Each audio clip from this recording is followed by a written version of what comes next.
According to Forbes, fantasy sports is a $70 billion industry in the United States, but Arizona residents are among those left out of the action. Arizona is one of 5 states where pay-to-play fantasy games are banned, but that hasn't stopped Scottsdale-based company Head to Head Sports from providing such games to residents of other states and free amusement fantasy games for those in Arizona since 1994.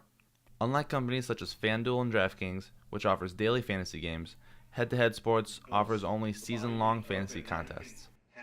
We really walk this fine line of, allowing people in Arizona to play for free and not having to pay an entry fee, but also serving other states. Stern says there is no law in Arizona stating that operating a fantasy sports contest within the state is illegal. This allows Head to Head to operate within other states while abiding by their individual laws. But as Stern points out, playing these games for money in Arizona is against the law. The Arizona Department of Gaming's Aidan Fleming says it is considered gambling in Arizona, and legalizing pay-for-play fantasy would cost the state millions in benefits that it receives from the gaming agreements it has in place with the Native American tribes across the state. In Arizona, we have tribal gaming through an exclusive compact with the tribes. Inside that agreement is a provision called the poison pill.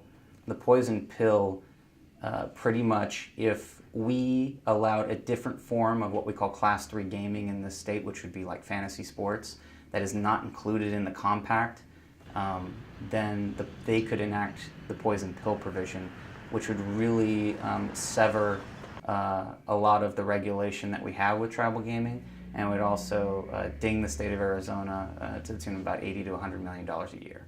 Stern disagrees with Fleming's premise that fantasy sports is a form of gambling. So you don't bet on fantasy sports or gamble on fantasy sports. You would pay an entry fee for the ability to play for prizes and for services. Given this, Stern says that legalizing third-party fantasy sports games in Arizona should have no impact on the tribal gaming compact. We're also very careful about the people who live here and what we can allow them to do legally.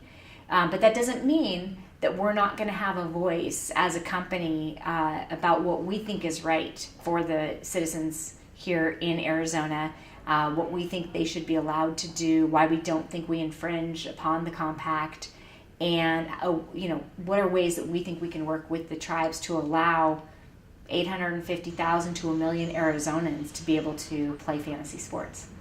In the last 2 years, 2 bills went before the state legislature that would have legalized pay-for-play fantasy sports in Arizona, but both have failed to pass.